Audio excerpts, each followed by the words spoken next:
right, everybody, welcome to another Arsenal Fan Circle show, the Sunday Show. Welcome, everybody. Pull up a chair. You're all welcome here. We've been doing this for a few seasons now, and we've watched Arsenal steadily, Gary, creep up that table and get better incrementally. And as long as we're going forward, we're doing good things. And, it's I was a little bit anxious yesterday looking at that City game, but you just have to understand we're one of the better teams in the league right now. We may not be the best team in the league right now, but we're hoping that we may be the first. It may be the first for us this season, but we have to wait. Arsenal are making us wait, as you like to say, Gary, and Man City are making us wait. Yeah, they might make us wait a whole summer before we have a chance to go out there and win something for ourselves. So, yeah, yeah.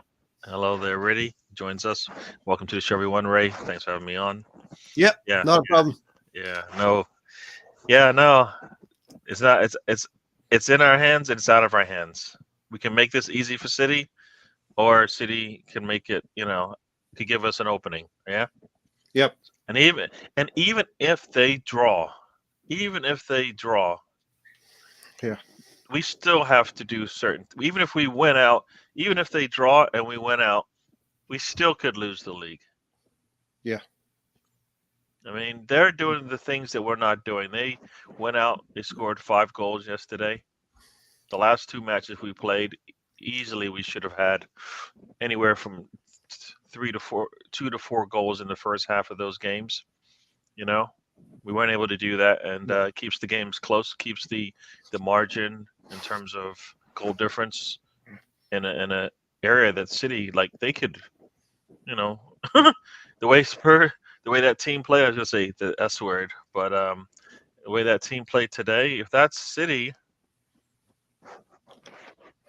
how in the world do you feel like they're gonna be able to keep them under 4 or 5 goals difference?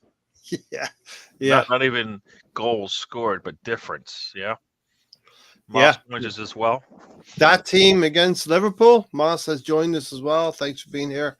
Also, all of the other people who are watching right now. Yeah, Gary, it's like you like to say, there are levels to this thing. And you still look at this Arsenal team and we can see it week in, week out, the areas that we need to upgrade in, but that's probably positive as well in terms of we get one more window right and we could be a very, very, very, very good team that can. If Jurgen Klopp was taking the fight to City for the last 5 or 6 years, and they won quite a few cups, they won the things that City didn't win. You know what I mean? If City weren't winning an FA Cup, Liverpool were doing that.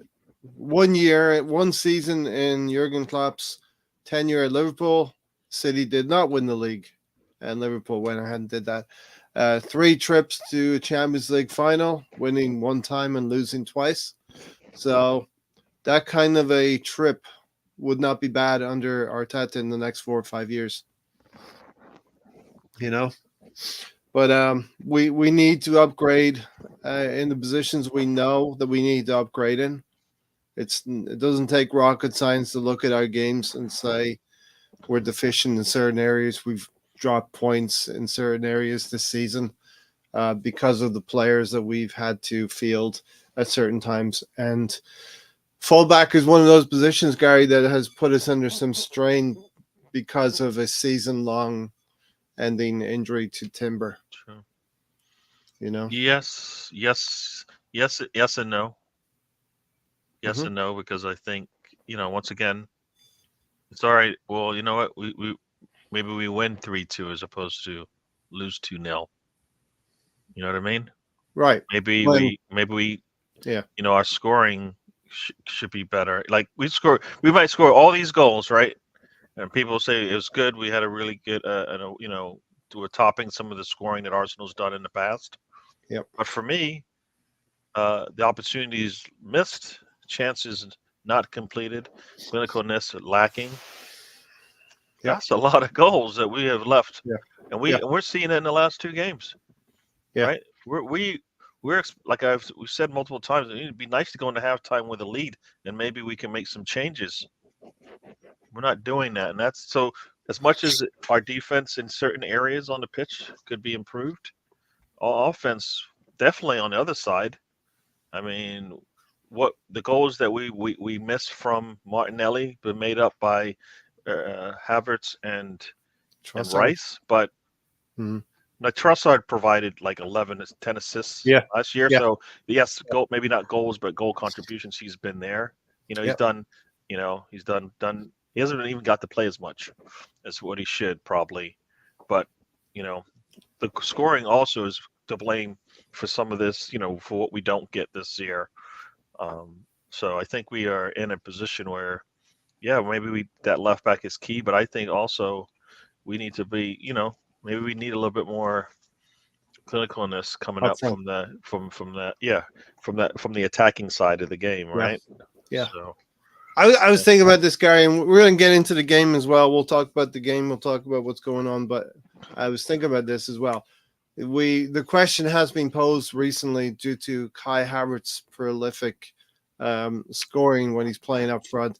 Do we really need a striker? And I would pose this to everybody.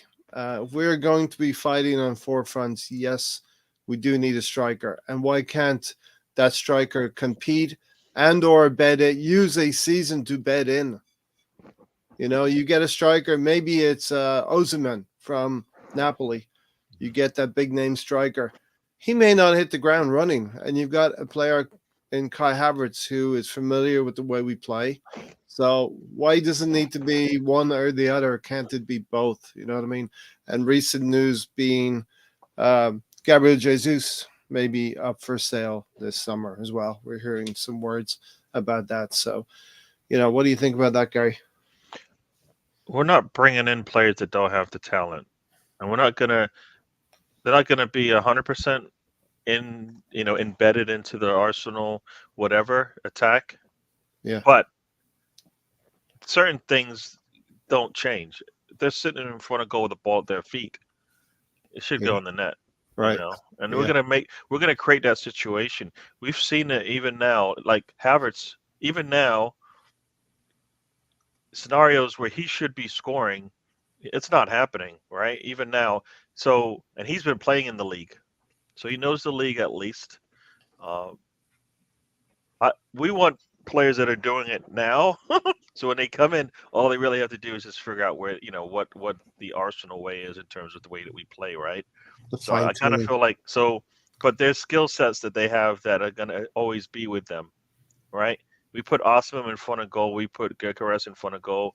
We put Ollie Watkins and Isak. Isak in front of goal. Yeah. We put them in one-on-one situations. We expect certain things to happen, right? And we expect that from strikers. Now, Havertz hasn't been doing that since he's been in the Premier League, but these players are doing it now, right? Mhm. So we have a system and a style of play.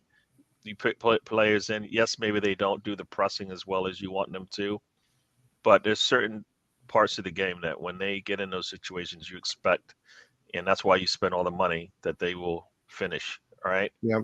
Right. Havertz is being known for being a clinical striker, a clinical attacker. I'm not sure about that. Not in England anyway. No, I mean, even in Germany, was he considered like a top scorer for like No, leagues he he was kind of playing as? he kind of broke through and had a really, really good season. Yeah, so yes, so Good we've 18 not months. even seen him at his best, even in some way might say an easier league. Yeah. Right. Yeah. He's in a tougher league now, so Exactly. it's you always know the player's going to usually take a step back, right? An attacker, like except for Havertz, except for Haaland. Haaland scored whatever number of goals he scored, came into City and went crazy, right? Yeah. Most like if they're scoring 20, 30, 40 goals and they come to us and they score 20 in the league, that's perfect, right? That's perfect. Yeah. So, and if some of that means Havertz will come in and play and give them the time away to get, to see, then I think to sit back and recover mentally, physically, then that's what that's what we want, right? So I kind of feel like like having him around and then bringing in a player that might deceive him is fine, right? Yeah, So I think especially as we're going to have bigger fish to fry. We've got a Champions League campaign, which um, we sort of ventured into for the first time in 7 years, hmm and that experience from that competition will stand us in good stead next year. Although the format's going to be a little bit different. Riddy, welcome. Hello, hello. Riddy was at the game yesterday. Oh, Gary. nice, nice. Um, we have Moss. Spuds need to win all three to get a chance at Champions League, and they may not get any. And Villa even keeping them in it. Villa have to play Liverpool next. Spurs will bridge that gap with a win over Burnley, and surely they can beat Burnley, Gary, and then have some kind of interest in the Manchester City game. Welcome, Lawrence. Nice one, Right. Canterbury. Reddy says, fact of the matter is, we always want to beat Man United, whether we're winning the league or not. Definitely. And that's going to be the next big game, right? To look forward to for Arsenal. Cheers, Moss. Was a nice day out in North London. Sunshine. Hello, BX is here. Good evening, good afternoon, everybody. And Ray showing the football with which he plays in his dining room. Yeah. Arsenal footballer. Stop playing ball in the house before you break something, right? Well, yeah, that was mentioned. I wasn't playing with this football, but it was mentioned this morning. Yeah, yeah. Lawrence, how are you doing? What were your thoughts on the game yesterday, Lawrence? First half, very good indeed. I think we let them off the hook. I thought it was going to be one of them days where we were going to do everything except score. Got the penalty just before half time. Second half was a bit of an open game. It was like a basketball game. Yeah. I couldn't see why their goal got disallowed, to be frank with you. That was a weird one, but we gained control midway through the second half. And we scored 2 good goals in the second half. Just a shame Gabriel's goal got disallowed because that was a blinder. Yeah. But picked up another 3 points. Overall, very happy indeed. Yeah, look, I'll give you my brief outline as well before we get to Gary and he can get his outline on the game. Anytime you learn about the opposition's goalkeeper, more than you should know and you start knowing his first name and his surname.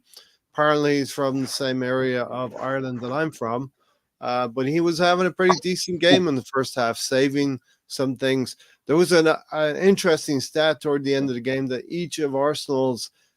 all of the Arsenal outfield players had taken a shot against Bournemouth by the end of the game. So that's incredible if you want to call it Teta ball or whatever you want to call it. But yeah, I did start to think that this goalkeeper was starting to build a repertoire of saves against Arsenal. And then the penalty came, and listen, I believe it's a penalty. And people will say it was feet being dragged by Havertz, but anytime a goalkeeper leaves with dragging his feet with his feet lunging forward, it's always likely to gather some contact. So, Bukayo Saka stepping up once again, and of course, Christie. We'll mention Christie.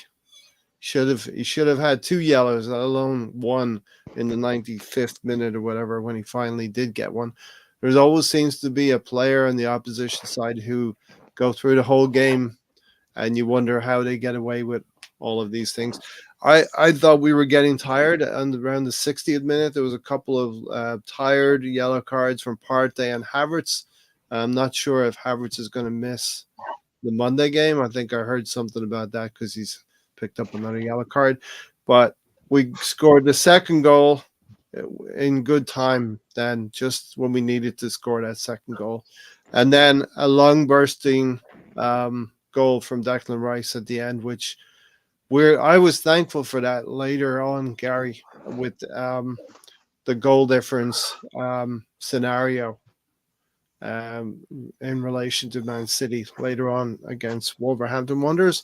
And the penalty, the goal disallowed was from Solanke pushing in on David Raya, in my opinion. So, Gary, go ahead.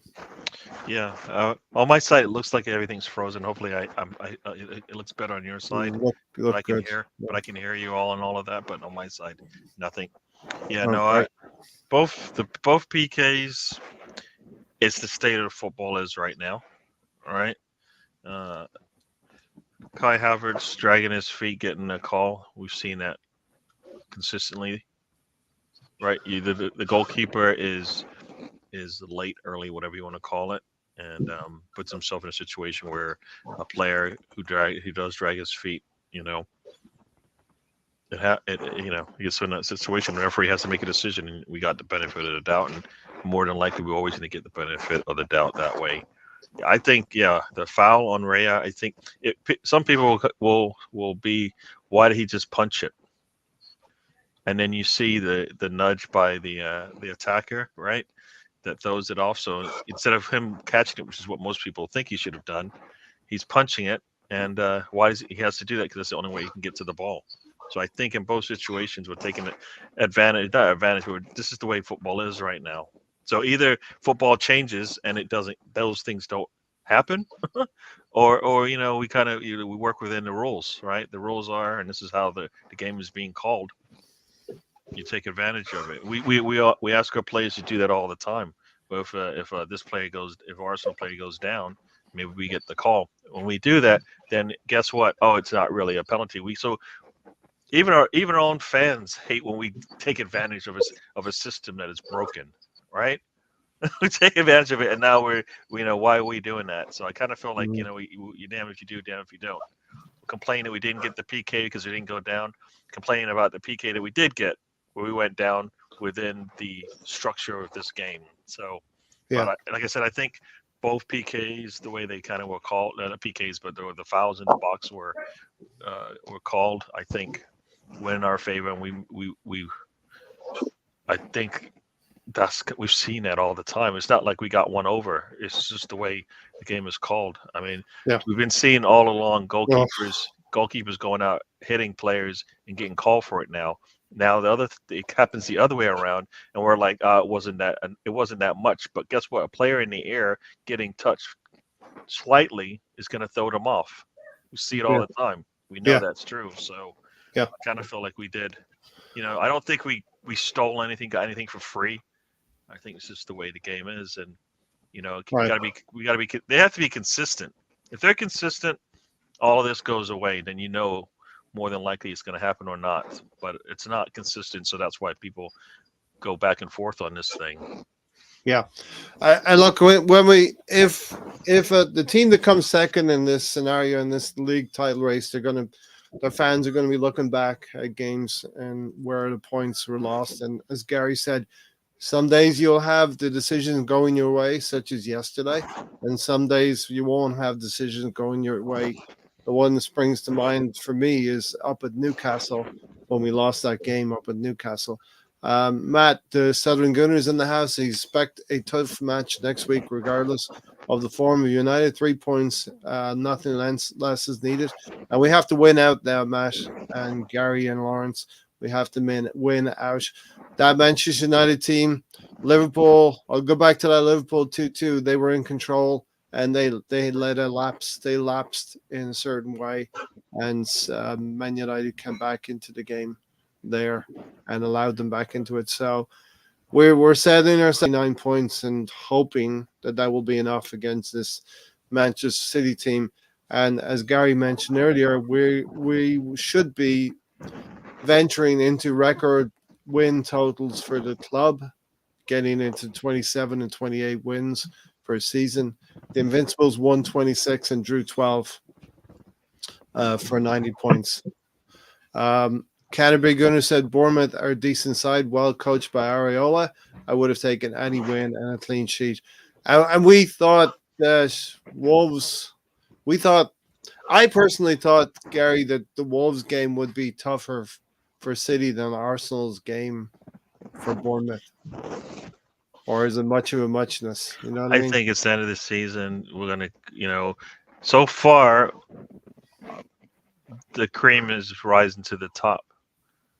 Yeah. Right. We don't call City, going for four-peat, not in their grasp. And Arsenal, the way they've been playing over the last two seasons also. So we're playing like even on our bad days we winning, right? On Yeah. City's bad days they're still winning, right?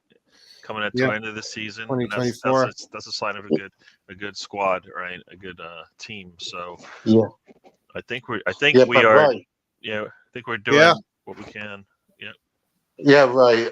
Yeah. Did you think that City's first penalty was a penalty?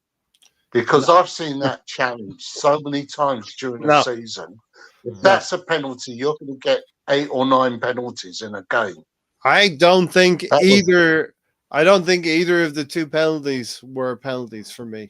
But maybe that's just me wearing my Arsenal hat. I don't know why I don't recall what were the penalties again? Because the one is a defender trying. The first one was a defender trying to clear the ball like Declan Rice, and he did clear the ball. He got the ball. He cleared the ball, and in the follow through, there was a coming together with Gavardiol. Much like at the end, it was like the Declan Rice one in the North London derby. But it's not like the Declan Rice one because Declan Rice was late. Yes, this player was not late. He cleared the ball. Yeah. We're asking defenders, team, right? Gary, we're asking defenders to clear balls cleanly and not have any kind of contact anymore. If that's the case, that means that if you score a goal, it comes back, right? If your follow through hits a defender standing in front of you. That's what we're saying, right? That's ridiculous. Yeah. That doesn't happen, and right? You know what happened with that, Gary, as well? That incident happened, and 3 Man City players appealed to the referee, and you could say the referee took a moment. The commentator said the referee took a moment, but I believe he was actually influenced by those 3 Man City players appealing. Because Lawrence, you know how it happened, Lawrence. The clearance happened, the contact happened. Man City players appealed for it. The referee did not make a decision until the 3 players appealed for it. Yeah, but you've also got to question the VAR. Yeah. They are not going to. There's not many instances where they are going to overturn their colleague on the field, right? Yeah, but it's coming to the point, like you say. There's going to be no contact in the game whatsoever. Yeah, you touch an opponent, it's going to be blown up for a free kick or a penalty. Yeah. Now, for us, a game that's supposed to be contact, it's going to take away the excitement from the game. Yeah. Now, I think I remember that call. Now, I thought he was waiting to hear from one of the officials on the side, and that's why he didn't make his immediate. The VAR check is very, very quick up at the Etihad. No. But I mean, like the way the referee didn't make a decision right away. I always thought he was sitting there, maybe listening to the official on the sidelines talking to him about what he saw. Because, like you said, VAR isn't kicked in just at that point in the game because it just happened, right? Exactly. I mean, we're talking about 2 seconds here. Enough time for the Man City players to throw in their pleas to the referee.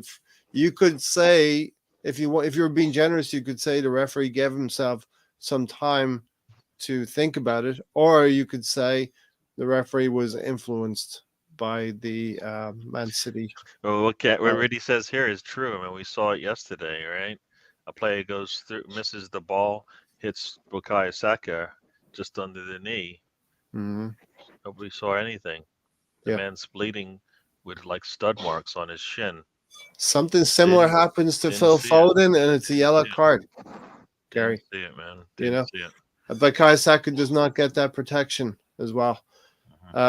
Rudy said, we were lucky. I don't think that decision would have been the same if we were the away team. The second one, Gary, the second Man City penalty was Haaland through on goal and the player getting back and making a challenge. And I think that one's too easy not to be a penalty. I mean, if he doesn't go through them, we don't know.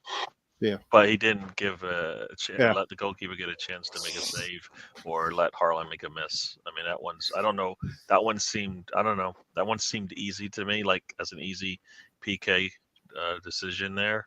Mm-hmm. The first one, the second one though, he ran through the back of him. Yeah. I mean, does he go down easy? I can accept that. Yeah, I can accept that more than the first one for me. Carl Ward said, Ray looks like he's going to open a can of whoop ass on our players. Think he's going to go in hard on them. I don't know. Maybe I'm too soft on these players sometimes. Maybe I'm not as hardline as I need to be. United finishing below Chelsea is hilarious. All right, lads, says Brownie. Brownie's in the house. And Bournemouth. Bournemouth fully fit, have a better squad than Wolves. I personally disagree with that notion. It's just Gary O'Neill is a better manager. Yeah, I think Bournemouth, they're pretty even. They're pretty close in the table. Wolves can on their day. I think if you're a Wolves fan on the whole course of the season, you might look back and say, we've had a lot of decisions go against us, a lot of refereeing decisions, especially. Joe Gomez kicked Brennan Johnson in the head and got away with it. Yeah, and forced him onto the upright. Yeah. All right. You know, did people see the contact? Because I tried to watch the replay for that, and I didn't see the contact. Not a ton. I did see the high leg, but the high foot, but I don't recall seeing contact. Yeah, and that's why they checked it and moved on, I think.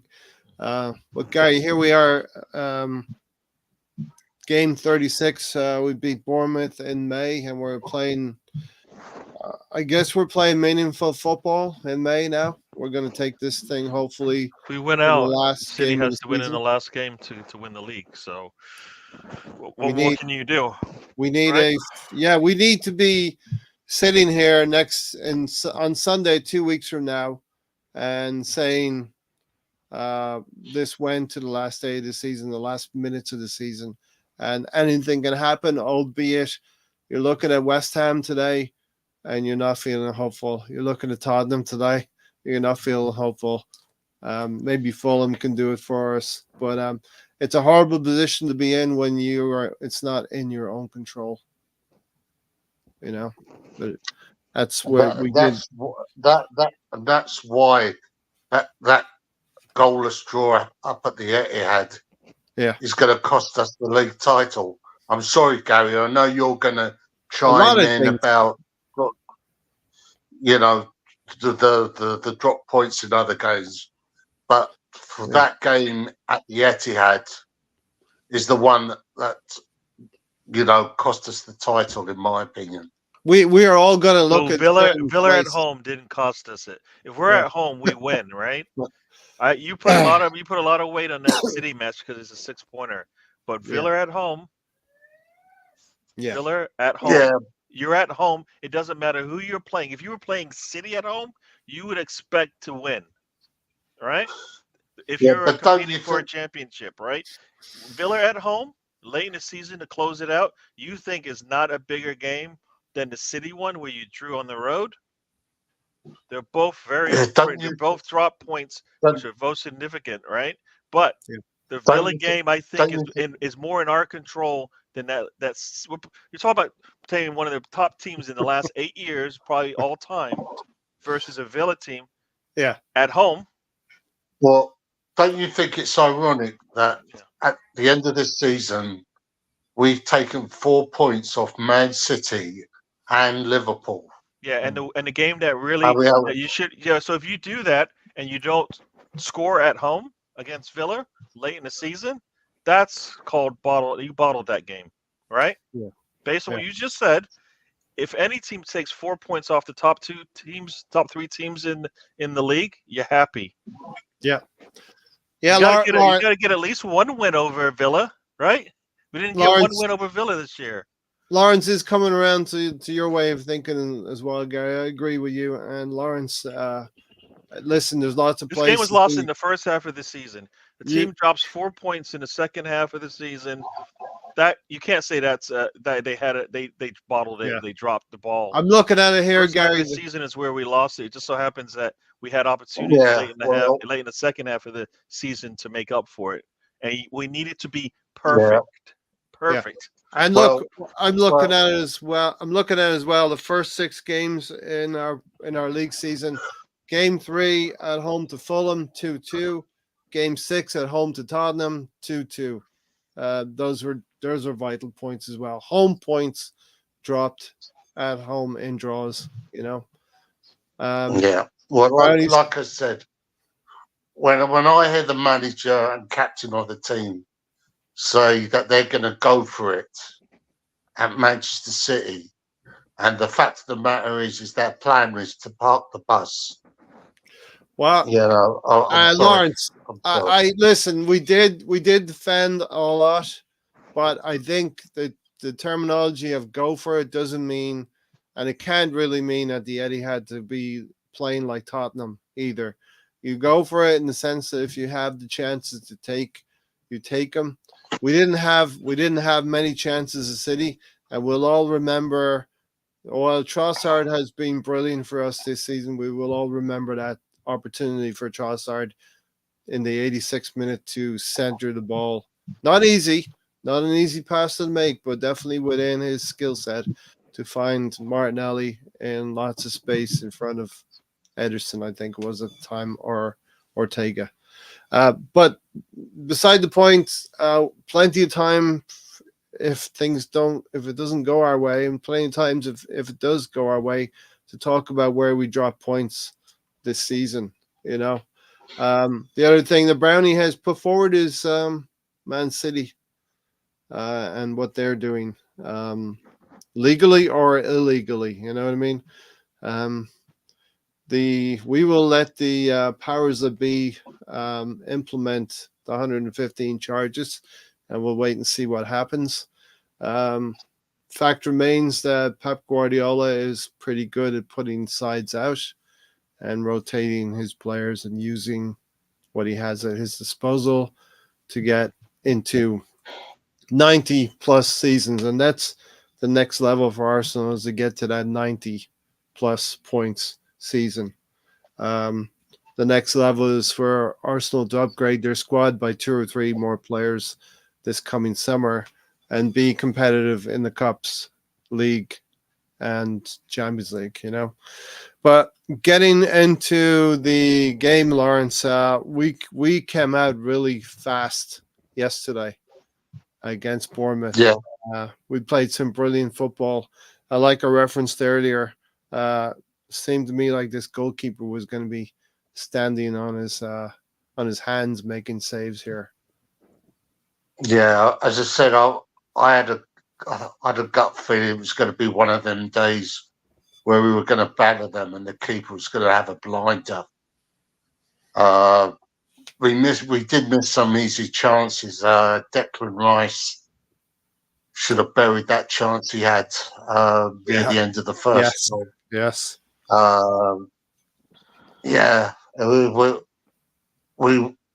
We were, as I said, we got the penalty just before half time. That took some of the pressure off, because had we gone in goalless at half time, then we would have been very nervous for the rest of the game.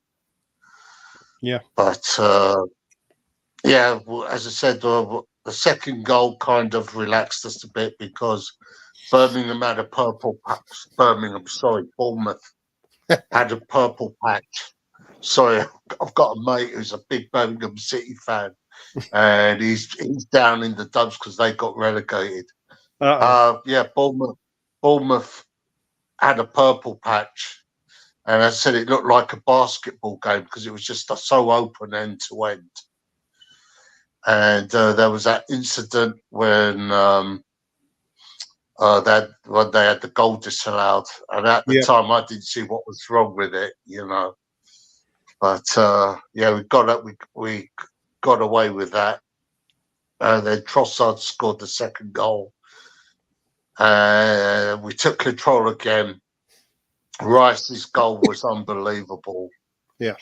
For me, the signing of the season, in my fact, how Phil Foden picked him for Player of the Year, Yeah. I've got no idea.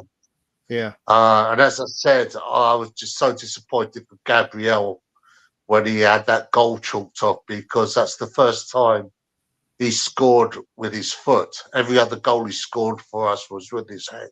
Yeah. It was just a shame that got cancelled out. But, you know, as I said, we're still top of the league by 1 point. So we just got to hope now that Fulham and Iwobi can do the business for us when they play City. Yeah, Willian, Bernletto. We're calling all the Arsenal. We're calling in all the Arsenal favors, Gary. All of the Arsenal people that are going to help us. You know. Here you go. This is going to be your litmus test. First 30 minutes. If your team hasn't scored a goal, I find it hard. I'm finding it challenging to think that we're gonna get what we want from the football gods. Yeah, that's kind of how I feel about this thing, because we know that City coming down the stretch, right? They're gonna probably get at least one goal, right? So yeah, I mean,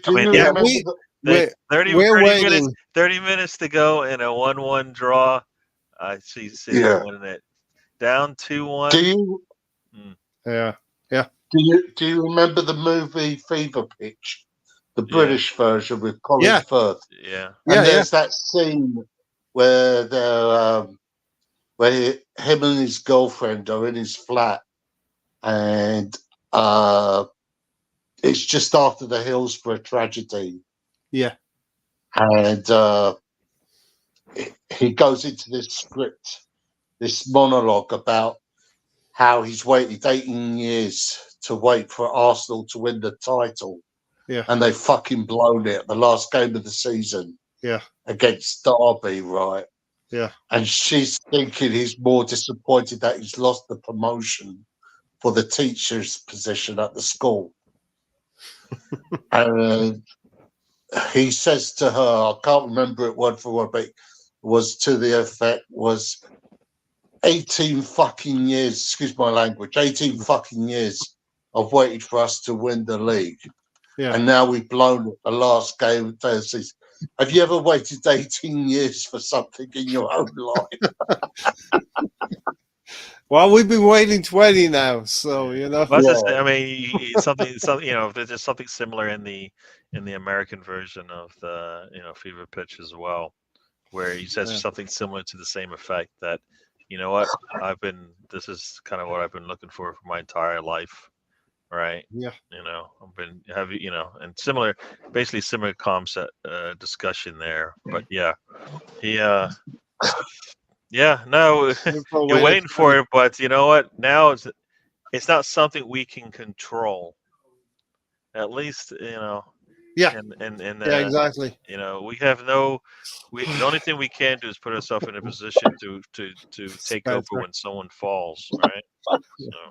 Some people wait that long. Yeah, they do wait that long, for the life things that happen. Liverpool waited 30 years. Liverpool City could slip up twice in a week and we win at Old Trafford. I mean, that could be far-fetched. One slip-up could be a draw, could be a 1-1 somewhere where, the other team, let's say Fulham take the lead late on. Let's say it's a 0-0 into the second half. Fulham take the lead and City score late on. And we only have 10 minutes to wait for that 1-1 draw, and it happens. Leverkusen just won their first ever title. Nothing is guaranteed in life. Enjoy the ride. Indeed. Looking at other teams around the league as well, Tottenham fans getting spanked.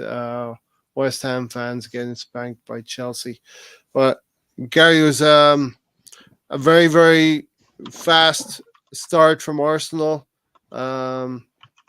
First 6 minutes, Bukayo Saka forced a corner. Odegaard pass finds Trossard open. Shot blocked. Odegaard fine touch control. A shot blocked for a corner. Vertical midfield link up between Partey, Rice, and Odegaard. Out left to Tomiyasu in the 9th minute. Cross finds Havertz. A lovely Cruyff pass to Ben White, and his cross to Trossard was blocked. 11 minutes, no protection for Bukayo Saka. Christie high on his lower leg. Definitely an orange card for me. I don't even know how to just let it go. To not even be a yellow card there, you know. And then Christie again on Havertz after 14 minutes. Yeah, no. I mean, we talk about the PKs and the non-PK that wasn't given, and then we talk about that side. It kind of seems like it equaled out. So, you know what? If somebody's going to say, well, you shouldn't have got the PK and the goalkeeper didn't get hit hard enough, then we can just turn around and say Saka sitting with a bloody shin. Probably that player should have had a yellow and a second yellow and been out the game. Should have had a straight red. Right? Mm-hmm. Didn't happen. And multiple times a player was put down. Bournemouth has put one of our players down. No yellow was given. So you know what? For me, it's a wash. The referee was consistently inconsistent, and you know what? It just seems like we paid. We got lucky the one time, right? In the sense that I think the goal that they did score didn't count, but I feel like it's a wash for me. It's a wash. And then in the 14th minute, they had a lovely tribute, but senseless violence towards a young kid, 14 years of age, Daniel Andren, killed in a senseless attack. And you do wonder about the state of the human race, where we have to look at a 14-year-old kid who's lost his life. You know what I mean? So the stadium and the Arsenal family paid tribute to Daniel there. Rest in peace, Daniel. So just senseless, Lawrence, Yeah, you just wonder what goes on in people's heads, Mm-hmm. I mean, I know it's bad out here in the States as well, but how does someone walk around in a city or town with was it a samurai sword like or a machete or something? Yeah, machete? How is someone able to walk around town with a sword, and take the life of a child? Yeah. I mean, I don't want to be political. This is a football podcast, but I think it's time that in the UK they bring back the death penalty for some of these crimes. I'm sorry. Yeah. You take a young child's life, you pay for it with your own life. I'm sorry. Just senseless. That a kid doesn't get to go home to his family. 14 years of age, disgraceful. So Gary, anything? No. It's a crazy world we live in. Yeah, it's sad it happened. The family got a little solace from the tribute from Arsenal. Arsenal's good like that, though, right? They're good. Arsenal do the right things in that way. Just wish, in a way, for a 14-year-old kid who was on his way to school, it just didn't need to happen. Didn't have to happen, and he could have continued on. I thought he was on his way home from school. So maybe. This was on to or from. So rest in peace. Question. I was just looking at if the rules, if this website is correct. Kai Havertz is not at risk of being suspended. Okay, that's good. He got his 10th yellow according to the count that I was looking at, but you have to have 10 by the 32nd game. Okay, good. 15 by it says including your final match. So if you got 15 on the final day, you're suspended for 3 games to start the season. Yeah. So, Gary, in our search for strikers, I wonder if Mikel Arteta would consult Gabriel Magalhaes and William Saliba. Because Solanke got away from Gabriel on the 17th minute, and probably one of their only good chances. I wonder if Arteta would ask his defenders who's the best players you've come against this season. You know what? You might get away from us once, but not twice. And and that's kind of like, I think Tony last year was one player that definitely gave us fits. I'm not sure. I'm trying to think if Solanke gave us much problems yesterday. Not much after that. They had a little bit. Like I said, you get one, but like Tony was an issue for the entire game, I believe, when we played them last season, right? But this season, I'm not sure you get a second chance to punish us in most situations, right? So I think they've been really good. I don't think a striker has felt that good against us, right? I mean, like against Villa, maybe, but that was a mistake. Yeah, that they couldn't even correct. They couldn't even they couldn't resolve that one quick enough because it just happened in a bad part of the field. Yeah. But when one gets away from Gabriel Magalhaes, there's always a Saliba there as well. He had the chance to pull the trigger on his right foot, didn't take it. Then 18 minutes, Saliba sortie into the box. A little bit shocked to see William Saliba up there, but had a chance to score a goal. Both our center backs, in my eyes, had some of the best looking chances in the game. I mean, both of them. One actually scored. Saliba, if he was a striker, he probably either goes near post or goes far post and he scores. But he went pretty much. He took what they gave him, and it was right at the goalkeeper. Right at the keeper. If he goes near post, the goalkeeper has to make a save. If he goes far post, he beats the goalkeeper. He's able to squeeze it through. So both our center backs looked like attackers in those situations. I don't know, Lawrence, if you felt that, but like the 2 tries by our center backs, look very similar to what you expect out of attackers. Great one. Well, like I said, that goal Gabriel scored that got chalked off for offside. Yeah, that would have been goal of the season. I was just so disappointed for him because that was a hell of a goal. Yeah, there was no way any keeper could have stopped that shot. An amazing hit, absolutely. Hello, everybody in the chat. Hello. Miss Melina has joined as well. Evening all to everybody here. Thanks for stopping by. So yeah, 0-0, and we were wondering if we were going to get the breakthrough. Bournemouth had weathered the storm that we put up to them in the first 30 minutes, and then we did. I mentioned it earlier. I thought before that actually, Lawrence referenced this, and this was the Rice chance. Before Rice scored, Rice had probably a better opportunity to score.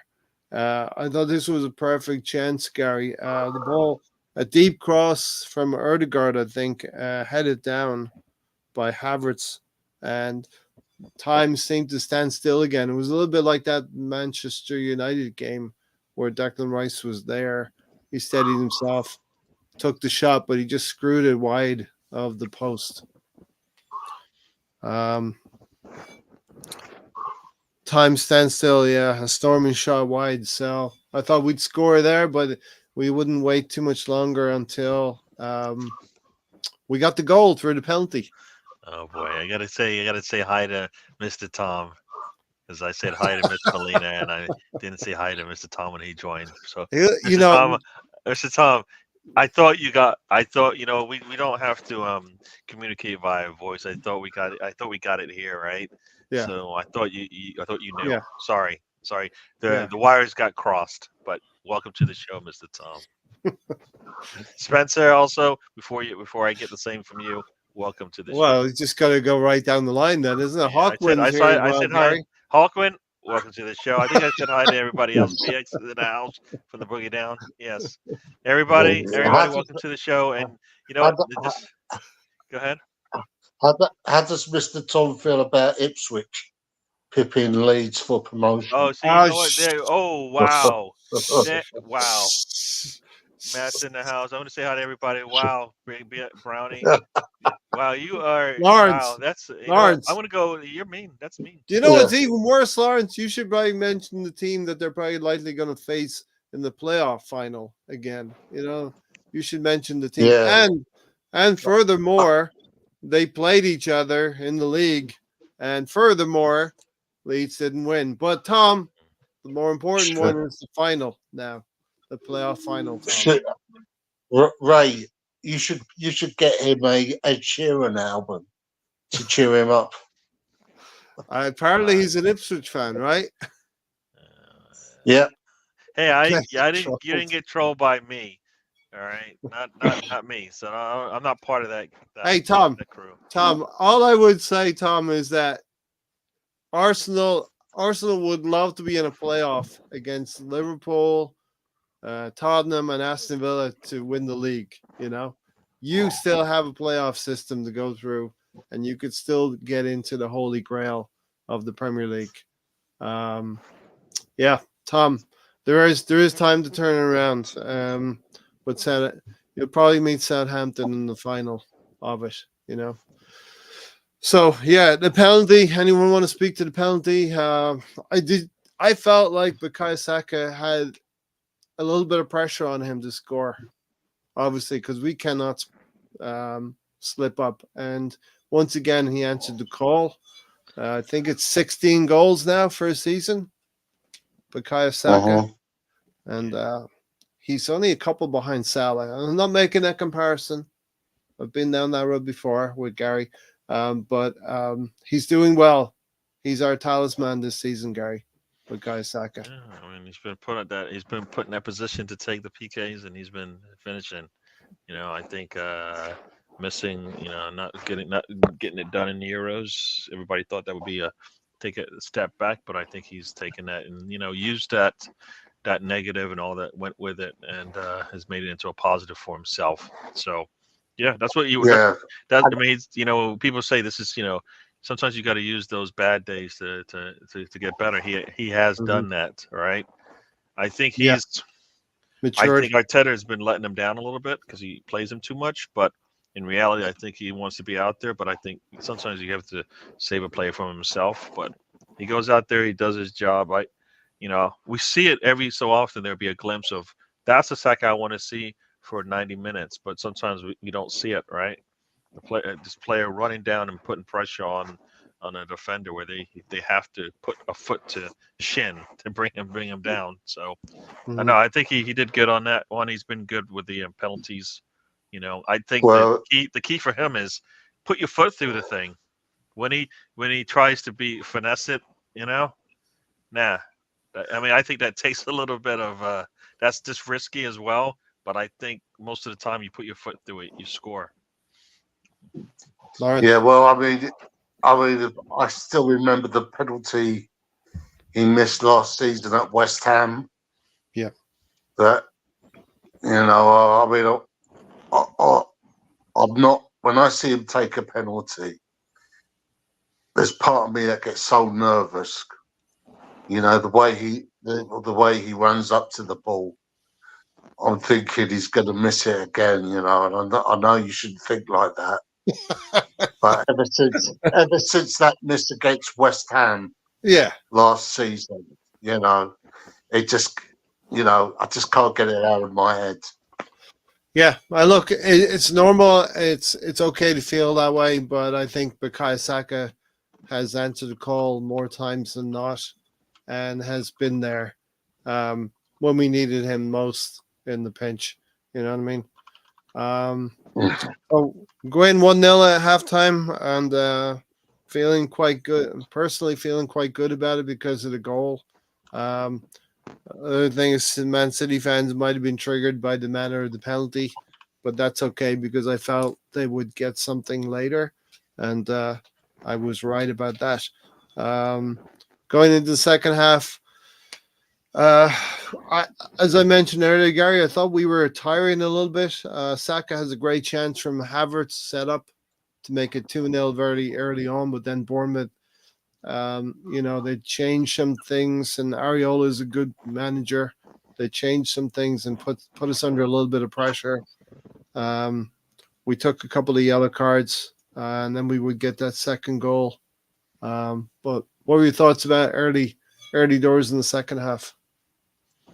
Yeah, I kind of feel like, what is Arteta saying to these players as they come out with the second half, or sorry, out of halftime? Yeah. Like we like whatever he's saying, they'll say it because they come out worse sometimes. You know what I mean? Like you expect them to come out like, all right, we got a goal, we got that goal to put us up 1-0. Let's go out there and finish this thing off before they even have a chance to even think about coming back. And we weren't able to do that, and they got themselves back into the game just with their play. Nothing. They didn't score, but you could see it was like, oh man, we're kind of giving them. We're not putting the foot on the neck and finishing this thing off. So I kind of feel like, yeah, whatever he's saying, I don't know, just don't say it. Or in my eyes, maybe there's a sub you can make, maybe to switch things up a little bit, to change it up a little bit. But they were always going to eventually get a little hold of the game where they're they're threatening, and we're feeling a little bit of pressure there.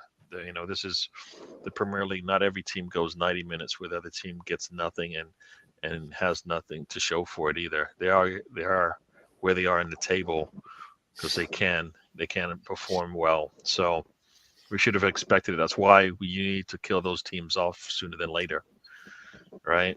So yeah, no, I think it's expected that they're going to have some possession and they're going to threaten us. Yeah, but we have to. They can do that when we're up 3-0. You know what I mean? That's okay. When you're up 1-0, it's a little bit. Yeah. It's a little bit. Yeah. And I think we come out a little bit tentative. Areola's changed the team a little bit. His team talk is about getting back into the game, and they're a good footballing side as well. He's done a lot. They're actually, I think they'd be knocking on top 4 if the season had started in October. So they went 8 to 10 games without very much happening for them, and they've been the form team since October. Yep. Look at the players that they've got. They've got that Justin Cliver. Yeah. I mean, can you imagine if he played for a top 4 side? I mean, that's who he should be playing for. With due respect to Bournemouth, he should be playing for, a top 4 team. I mean, he had several chances to get them back in the game. Yeah. Yeah, definitely. There's a whole side show going on in the chat room, but we welcome that.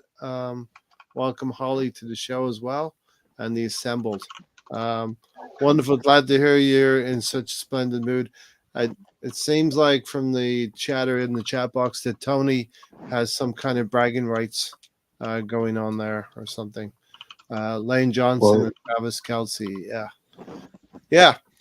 So we did then get the second goal, Lawrence, through Trossard and Declan Rice, and kind of a breakaway, well, we needed that because, as I said, Bournemouth were looking very dangerous. It was more, as I said, it was more like a basketball game end to end. So that kind of took some of the pressure off. Yeah, definitely settle us down. I think that pass out to Bukayo Saka gives us such a platform as well, Gary. We always find Saka out there, and it doesn't always come off. Sometimes he loses possession, but he's able to maintain possession and feed Ødegaard here, and then Ødegaard's feed to Rice outside of the box, and similar to the third goal, Rice was making that break into the box, and he just gets there before the defender. On this, he gets spun around by trying to control that ball, and he just flicks it by the outside of his right foot. He flicks it to Trossard, and Trossard's got to be the best finisher when it comes to passing the ball into the net. Yeah, no, when I saw that play, I thought it got deflected or Rice wasn't able to control it. But like you said, as soon as he was able to get a touch on the ball, bang, out it goes to Trossard, who he's going to put it on target when he gets put in a position like that. He does that all the time, and you know he he needs more shots. You know, the reason why when he has a bad day, you look at his stats, and I have no doubt that there's not enough shots on there, and that's him having a bad day. But when he gets opportunities to shoot, most of the time he's putting it on target. Right? It's either blocked or on target. In those situations, most clinical player we got, he needs the ball more. This would be no different if we had a striker, right? If we had a striker, we'd be complaining about them not getting enough service, right? Trossard needs service, right? He gets a service. Yeah. Usually, you know, End finishes product. the deal, right? Exactly. Ray just teasing us by not getting Tony and Alonso in before 2 hours. Well, Alonso may be working. They both have the links. Let me just say that much. They both have the links. You know what? If I don't want Lawrence happy, so I'm happy that it's just the three of us. Okay. I think Tony's gone out to buy some crayons. You know what? I have that mentioned here as well. I was watching what you've got crayons mentioned in your notes. Oh my gosh. Yeah, I have Lawrence's goal difference. Tony is crayons. There are levels to this. Yes, and sir. you know, we remember that Manchester United game as well, Gary. At the beginning of the season, we were humbled in a preseason game by Manchester United, but now look where we're at. You know what I mean? Yeah. Well, you know what? We got to see that live. And it was no fun to watch. It wasn't fun. It was not fun to watch that game. Yeah. Wow. It would be a small sacrifice for us to have witnessed a 2-0 defeat if we can get 2 wins from Manchester United this season. I'll just put it that way. I would gladly. Yeah, but the thing is, Ray. Yeah. The thing is, Ray, is United always come out when we play them. They could lose all 36 games. Yeah. But the 2 games against us, they're gonna be prepared for it. You just know it. When we play them next Sunday, it'll be 18 months since we've been to Old Trafford. As it was October in 2022. Just a weird nuance in the fixture list, and we were beaten 3-1. They tore us apart. After 1-1, we were tied 1-1. And we gave, I forget the player's name. We had a good goal disallowed as well, if you remember. Yeah. Martinelli scored, and the referee Martinelli after 12 seconds. Yeah, or 12 minutes. Yeah, exactly. So we owe them one, Lawrence, and we're going to need to do that. And like I said earlier in previous podcasts, last couple of months, if I had told you we have a chance to win the league by winning at Old Trafford, if I had told you that at the beginning of the season, we would have taken that, right? Now, I'm not exactly. Yeah, nothing's guaranteed. Nothing's guaranteed. It means that the other team in Manchester need to drop some points. The show timing is slightly challenging for us in the UK. Leeds have a chance so good. Every team sings it. Leeds are falling apart again. Listen, you have one final chance, Mr. Tom. Get ready for the playoffs. And hopefully you can join the party in the Premier League. So, yeah, Gary, 2-0 up. Trossard, 16 goals this season again. And then we have that situation with the disallowed goal from Bournemouth. And one thing that worried me slightly in the build-up, I couldn't see it clearly, but William Saliba looked to be holding on to somebody's arm as well, spinning him around. But thankful that Solanke did push on David Raya. I guess I didn't see that. I don't remember seeing that. The hold, anyways, by Saliba. Yeah. but They didn't focus on because that. it did, yeah. Yeah, they Like focused on the goalkeeper. it didn't affect the play. Essentially, did it? No, Okay, so that's probably why it wasn't some. That's not something they can't like go and call a foul in the box that didn't affect the play. Which in that yeah, they I did think what score. happened. I think what happened there is that the referee saw the foul on the goalkeeper, and VAR backed up his decision. Yeah, and that's the Right? part that I don't. It's not that there's no backing up the official's position. That's not. I don't believe that's their job.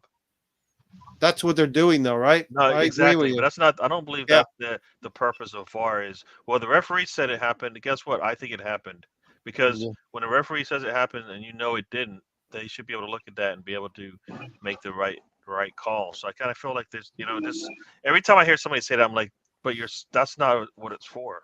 That's not what they're supposed to do, right? I think maybe part of the issue is that they're all in conversation in real time. The referee talks to the linesman, the assistant referees. They all talk to the people in VAR, and they all very quickly come to the same consensus. All right, there's very little disagreement or discourse between their snap decisions, in my opinion. You know what I mean? Tom, Leeds turning up in the Premier League is the best revenge. Exactly.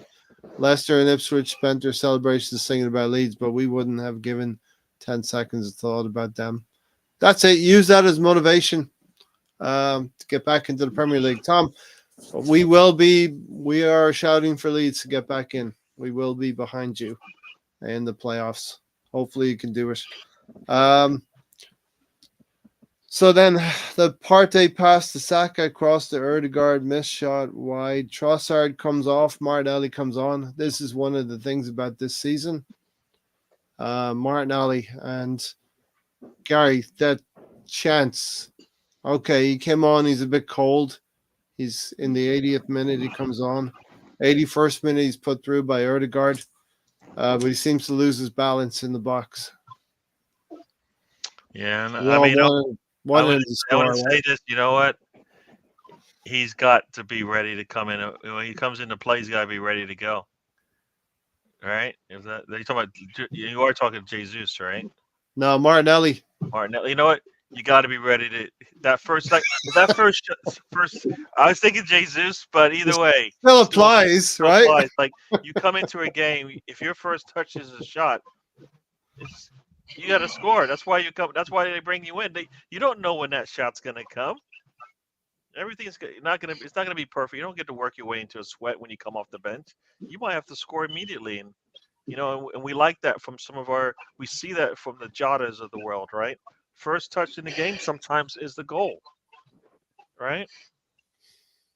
Yeah. So I kind of feel like no, he's got to score in those type of situations, and he didn't, and that's he missed. That's been our problem. We're not clinical even when we have time, and we need to do it when we don't when it's when you come onto the pitch. You got to be ready to go. So yeah. I thought he should have taken the shot as well. He sort of fumbled a little bit, fell over. BX is asking, do City play midweek? No, they play next Saturday. They'll play ahead of us, BX. So they'll play Fulham with an opportunity to go past us in the table, and we will play Manchester United on Sunday after City have played.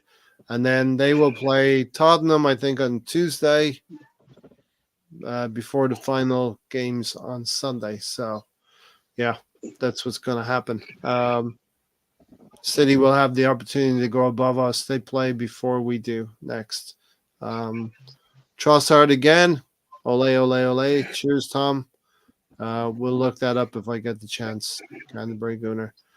Yeah, it's very, very late, though, Ready. So, what are your thoughts on Martinelli then, Lawrence, this season? Especially the last few months. Bit disappointing, I'm a big Martinelli fan, but I've got to say I've been disappointed with his form this season. I don't know what's going on, whether it's because of injuries, but he hasn't been the player that we all know he can be for us. Yeah. Has So he, I don't know. so Lawrence, in your opinion, I think Gary and I might have talked about this a lot as well. So I'll stay with you for a second. Lawrence, in your opinion, is it the left side that hasn't given him that support? Could it be Granit Xhaka moving on to the Bundesliga? Could it be the difference in Kai Havertz or Declan Rice that Martinelli just hasn't gotten that service from them? What do you think?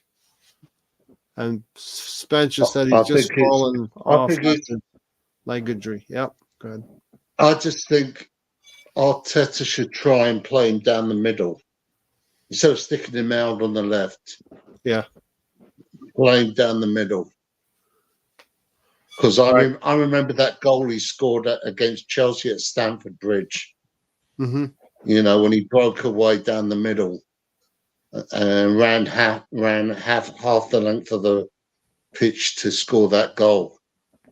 Yeah, I think that's his most effective position. Play him down the middle. Play him as a number 9. You know. Mm-hmm. BX said Martinelli doesn't seem 100%. Seems like he's playing through an injury. And Riddy said we need backup signings at both wings. And Gary, this can happen at any club in any season where a player just has a poor season, like misses a season through poor form or whatever is ailing him at the time. I feel that this is kind of what we saw from Saka. You know, eventually teams figure out a way to kind of nullify you, and you have to have an answer for it. And teams figure out, you know what, he can run at us, and we're in trouble. But you know, we have to ask him to play a little bit more technical football. He's not there yet. So I kind of feel like it's just he needs to work on an answer for when teams have an answer for what he's done in the past in terms of what we've liked about his style of football, right? And I think it's just going to come with maturity. You know, Saka had the same thing. Saka used to have just one defender come at him. Now he has 2, 3, 4 defenders coming at him. And he's got to find a different way to still influence the game. And I think Martinelli, same thing. Yes, he's been injured, but when he's been on the pitch, I assume he's healthy. So I think Saka's been playing through injuries too. Players will have to play through injuries on this team unless Arteta has the right depth. So he's going to have to play through injuries because that's what Arteta expects from them. So I feel like it's going to take him. Maybe next year he'll be better he'll be in a better situation because he would have sat down and he would have talked about it and whatnot. But I feel like it's the same thing we saw with Saka when it went from like, all right, he did all of this, and then teams kind of try to figure him out. And the trick is, when those opportunities come, you got to take them and go. You know, when he has an opportunity to maybe take that shot a little sooner than later, not let the defense catch up to him. Like I think, if I recall in the last couple of games, he's had an opportunity to take that shot a little sooner. He's kind of waited for what reason, I'm not sure. I just think it's a maturity thing. He's still young. I believe he's a year or 2 behind Saka in terms of maturity in the game. Yeah. His world-class status doesn't need to come until 24, 25. Right? We're rushing these kids. Yeah. Right? Yeah, look, we'll take toward the end of the show we'll take a bigger look in what's going on in the Premier League, and we have a window. I believe we're moving into a window now, 4 or 5 year window where Arsenal should prosper, and we need to prosper.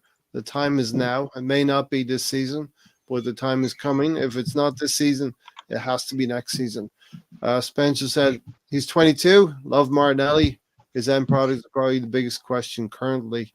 And Spencer goes on to say, I would go after Mudryk. Arteta did wonders with Havertz. Why not him? Get him probably cheap right now. I think Chelsea are maybe coming to the grips with Mudryk and getting something out of him now, but I don't know if we can divert resources to a player like Mudryk again next season. Martinelli for me is the backup we need, and more finished product on the left. I was at Plymouth earlier this week. Wouldn't mind them in the Premier League, especially with their picturesque stadium. Devon needs representation, and get the table. Get the table. Don't know what that means exactly, but Gary, what I does don't get know the if that's a table mean? wrestling term or something. Maybe it's a wrestling thing. Oh, maybe that's like I said, maybe it's a wrestling thing. I don't know.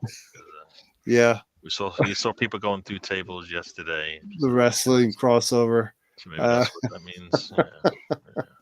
All right, so Martinelli, we're questioning a little bit. Hopefully, he can come back. Yeah.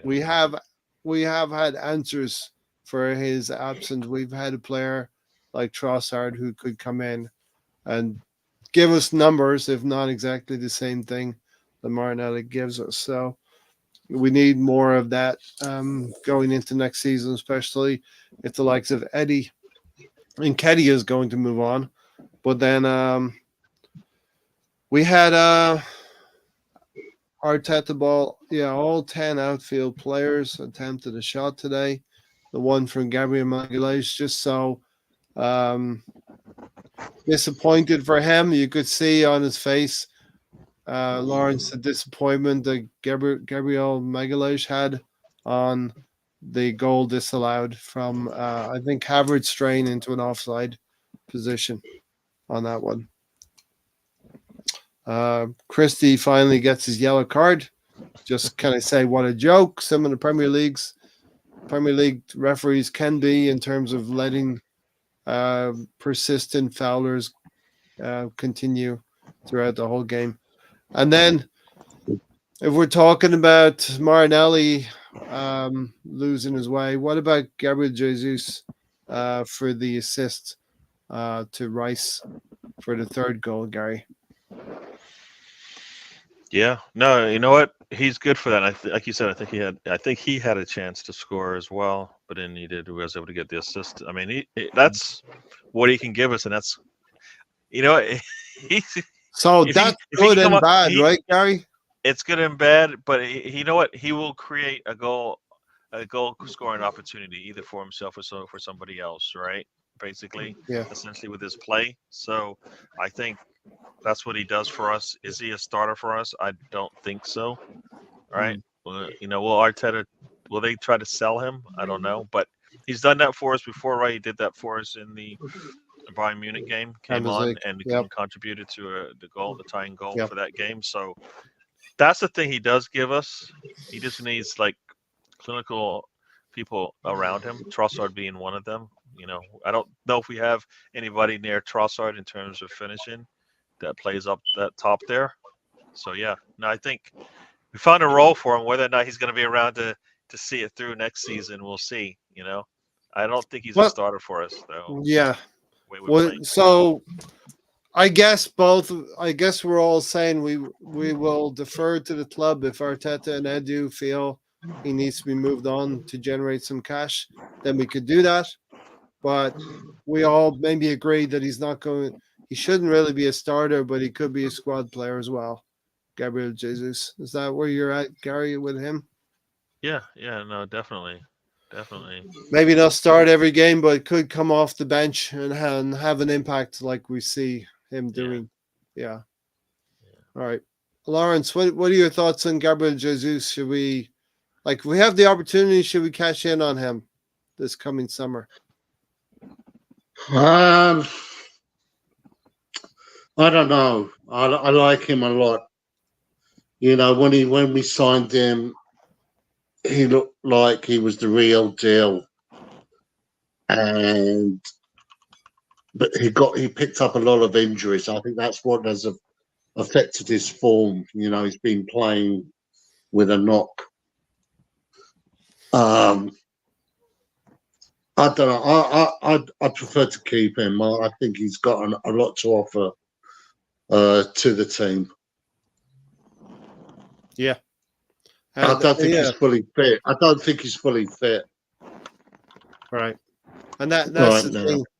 That's the thing that happens in every club. You have to listen, we might hate to say this. I'm going to get pelters for saying this, but sometimes you have to put a player on the bench who's not 100% fully fit and tuned up to go. And Ty, welcome to the show as well. And that sometimes is a situation with some of our players. I think we've had to deal with injuries like other clubs have had to deal with injuries throughout the season. And players like Fabio Vieira, Tomiyasu, Partey, and Timber, we definitely felt issues with. There were situations in games where Zinchenko probably shouldn't have played, and we should have persisted with Kivior. We should have persisted with Havertz up front instead of I'm going to reference the box of crayons that Tony talks about, but it's only really funny when Tony brings out his crayons. You know what I mean? Lawrence knows.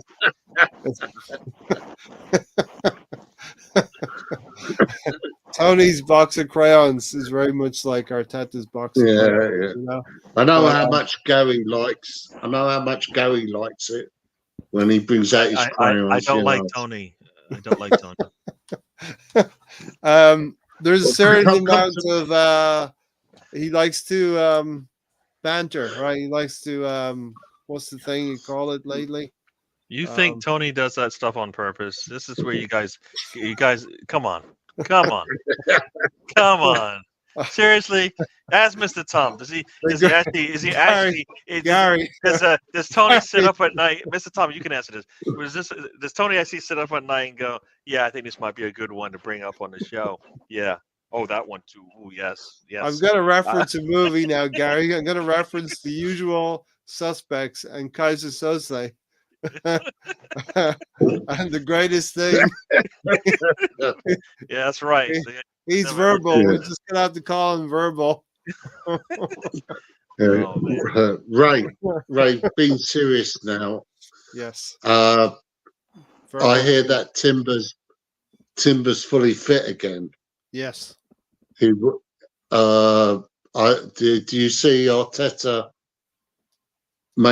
putting him in the squad for one of the remaining games? I can see him coming in. I can see him coming in for probably the second half of the home game, the last game when we have it. And that would be, I don't know if you want to call it fitting, or it would definitely be a good pub trivia quiz in a few years. Name the Arsenal player who played 45 minutes of the first game and 45 minutes of the last game. You know, there are some out there who will say, why take a risk with a player when you can put him away for the summer and get him a good preseason and start the season next year with him. He's playing now, so whatever risk we're talking about happening, can happen now. It's happening, so, right? You know, So that would be like a good bookend to the season if Timber would come on in the second half, and it's like the kind of story that Arteta might like to present to Arsenal anyway. Do you know what I mean? Yeah. I think we used to be Vibes FC last season, and I think we have matured a lot this season. They can definitely see the maturity in our play right now. A lot of the factors that teams are judged on, we have improved them 5-6%, 5 to 10%. You know what I mean? All the sorts of things like we're about to, if we score and win 2 more games, we're going to increase the record amount of goals that we last season we had at 88. We've got 88 goals right now. Like I said earlier, if we win the next 2 games, we have won a record amount of games in a season for a club. So these are all little factors showing that we are improving and getting better. And this would have been good enough in the 90s to win leagues. You know what I mean? We would be winning the league right now Yeah. in the 90s. Which You know? when somebody said which for me when somebody says well back in the past Arsenal would have done this and that and this and I'm like, but we're not back there, man. We're up here in Yeah. 2024. Things are not the same. The football's not the same. The players aren't the same. The officials aren't the same. It's a now thing, and Yeah. if you don't cater to now, you get left behind, right? If you don't keep up with technology, you get left behind. This is not technology, but this is just football. Football's not the same as it was back in the days. You kind Yeah. of wish it would stay the same because it was someone will say it was beautiful back then, but everything changes, right? So you gotta win with the way the game is played today. It requires right now that you hit the 90-point mark now to guarantee that you have a chance, right? Yep. Yeah. 90 points, I think. Was it 91 points? I guess would guarantee us that we would win the league or something like that. Well, I think City can hit 91. So 91, yeah, but 91 with goal difference, Yeah. would Yeah. get us the spot, right? Yeah. And I mean, we've got a better goal difference of 6 on top of City. yeah. So if City win one of their games by 4 goals or so, then it's game on. Mhm. It's going to be tough to, I think, get a plus 3 on United. I feel we can do it, but I just feel like Right. those games are Yeah. the tough ones, and just like we saw in the North London derby, just because you have a 3-0 lead at half doesn't mean you hold on to it, right? Right. And we Yeah. seem to kind of like let teams back in sometimes. We need to this United game needs to be one of those where no doubt, What? like there's no chance, like they're not even no chance to come back, all of that kind of stuff, So Gary, last week we beat Tottenham 3-2 in the end, Yep. right? Yep. Now it seems like Tottenham are a very bad team for 60, 70 minutes, and then they come out and play. They scored 2 goals against Liverpool in the last 20 minutes, Yep. last 20, 30 minutes of the game. So We I know. do not understand that. I don't understand Well, that. we've seen it all season. It just so happens that they were getting wins by it. Now they're coming back from being well behind, right? Mhm. Like this whole season, like those first 10 or 12 games where they were on a run, they all look the same, right? We were sitting there like, I think they're going to lose this one. Yeah. And they come back and they score the necessary goals late in Yeah. games, right? They beat We saw that Sheffield all United season. in injury None of time, that's different. The Yeah, problem but- is yeah. now they're coming from well behind as opposed to, you know what, you only get a 1-goal lead on them, right? Yeah. Well, they're still celebrating their league title in October. After 10 games, they were top of the league after 10 games. Let's not forget that. Yeah. The streets will not forget, No, But like I said, I feel like they've got that. That's why if they were to play City and the game is close, or if it's tied, they could actually run away with. They could get the win because they're good late when Yes. there's like the Yes. pressure. To some degree, like, oh, you know what? We're playing with house money now. Let's go and play. All right. If they're losing to City 4-5-0, it's over. But if that game's close, they've shown that they can score on anyone Yeah, if they decide to. But City haven't scored a goal at Tottenham Stadium I in don't want to keep that 7 jinx. seasons. I hear that jinx and I don't like it because it's going to get broken. And you know what? I don't want it broken this season. All right. the other thing, But I just fear we keep talking about it and we keep going to jinx this jinx out. and the I other don't thing want to with think about City, it. the other thing with City is they play. Okay, if they're playing at home, they're likely to win 5-1, which they did at Wolverhampton Wanderers, and they did with Luton Town, as Lawrence remembers. Man City can put 4 or 5 up on teams at home. Away from home, they tend to play with less of the house money, as Gary says. They might get a goal up. They might be 2 goals up at the most. But I think that might actually happen, Gary, that going into the second half, that Tottenham, after 60 minutes, 65 minutes, Tottenham are going to still be in that game. Do you know what I mean? Yeah, we don't care about Tottenham, but we do care that City loses, right, and drops Yes. points. Yes. That's always gonna be my mentality. I don't want anybody to win, but I'm happy for people to lose for sure. Yeah. I can't see Tottenham throwing that game myself. Yeah. I never thought You they know, would. Like the Liverpool match should not have gone the way it did. That right yeah, there, the way that game started out. I mean, Liverpool is giving them a chance to stay in that game. Yeah. Right? In that first half, you Listen. could say Liverpool, just like us, probably should have scored more goals. Right? Right? They were yeah, chances they missed in that game. They weren't able to be clinical with. That game could have been 4-0, 5-0 going into halftime easily. Yeah. Reddy Not says. not yeah. So or Reddy I don't thinks. know what was it at halftime. I don't even remember, but I think 2-0. Liverpool. It was 2-0, right? 2-0, I think yeah. it 2-0 easily up. could have been 4. They scored in the late on. Robertson, I think, scored the Yeah. second goal. So I kind of felt Yeah, like the same way we played them, where we should have been up 3-0, they could have easily been up 3+ on that team, right? Yeah. So yeah. they are that team, but they will. You know what? If they if they see weakness, right? It's like in the Predator when Arnold sees the blood, he's like, if it bleeds, we can kill it, kind of thing, Yeah. right? They saw the blood and then they just went a little crazy, right? Yeah. The game it turned out to be a really good game for the last 30 minutes, right? All back and Yeah. forth, back and forth, Yeah. back and forth. I mean, Yeah. that's where it should have been, because guess what? They got nothing to lose except for European football, Yeah. right? Yeah. Like Yeah. Champions League football. I don't think they have any pressure for 5th place. They're pretty No, much. but you know what? They don't want that, right? Remember when they beat us for 4th place, how happy they were? Now it's okay. We got Europa League. Nah, come on.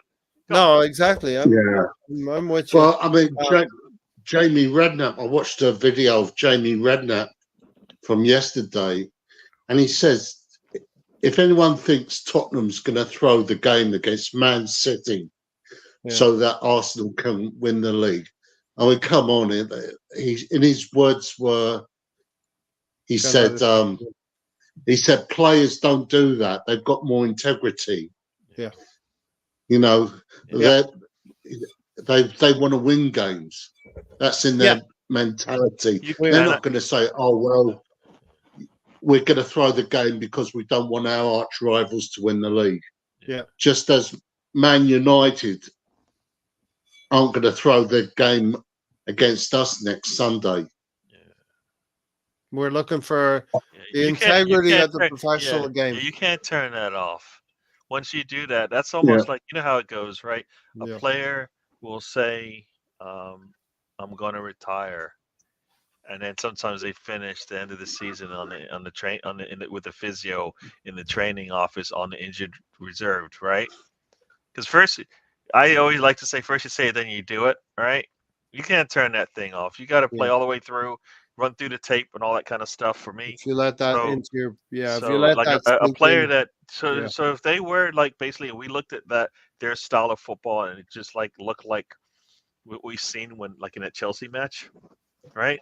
You see that Chelsea match for the next game, especially against City. You think they're gonna get that back after a summer? I kind of feel like that's gonna linger, right?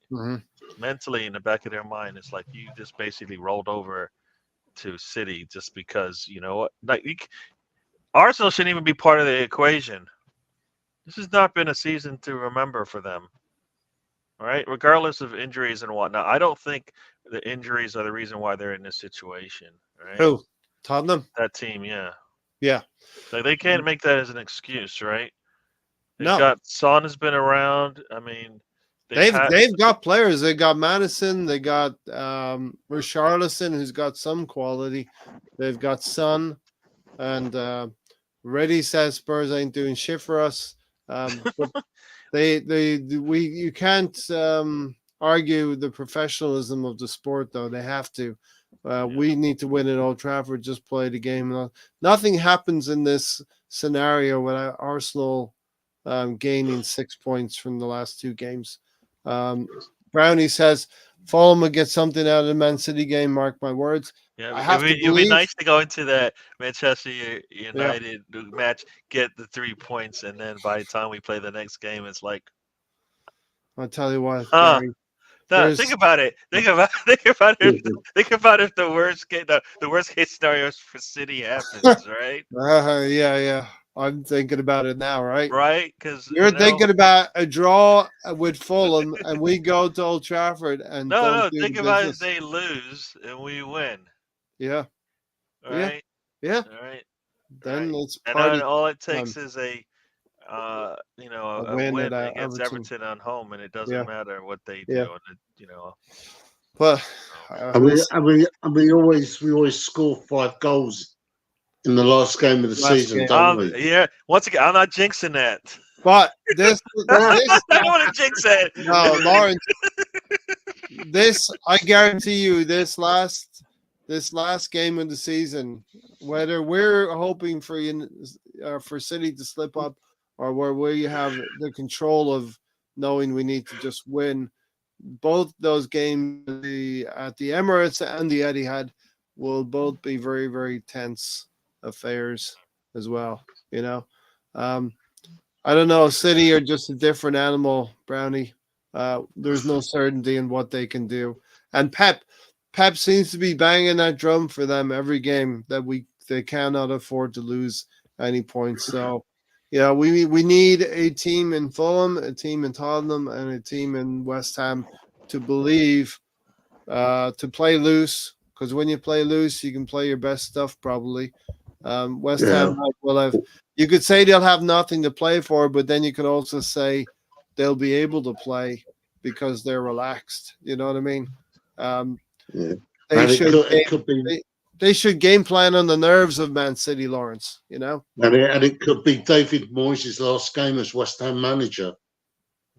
Yeah, I know he's getting a lot of flack as well, but I think he is a good manager. He just maybe not a modern manager. No, think Yeah. about it. Fulham plays Fulham and City. That's the first game of the weekend. Is it 7:30? Yeah. The early one. Yeah, Okay. 4:30 out here on the By West the Coast.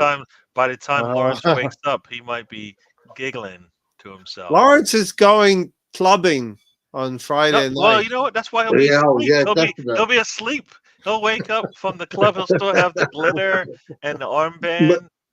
But me, Gary, and Tony are going to paint the town red. No, but think about it. We wake up Saturday morning. If you wake up late, you don't want to watch the early game. And Fulham and I have done the I listen. City usually deal with that 7:30, that first game. Well, the noon kickoff. They usually deal with that pretty well, but I hope Fulham are ready for It's them. a 3-game stretch that they have, right? So Yeah. it starts there. So, they might be. I kind of feel like they might like. There's going to be a game in one of the three, right? And that because it's the end of the season. There's a trophy sticky on the line. Yeah. Other teams know it, right? They know it, and you know what? They're playing. They might be playing at home for it's Fulham. That's Fulham's last.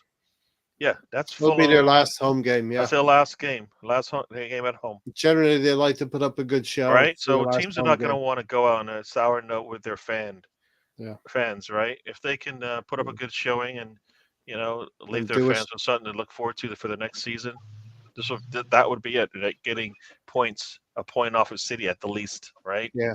Look, we fell there. We fell in one of those games that we didn't turn up in. So hopefully, something similar happens to City. Let's do it low key. Fulham, just go in there and low key. Take some points from them.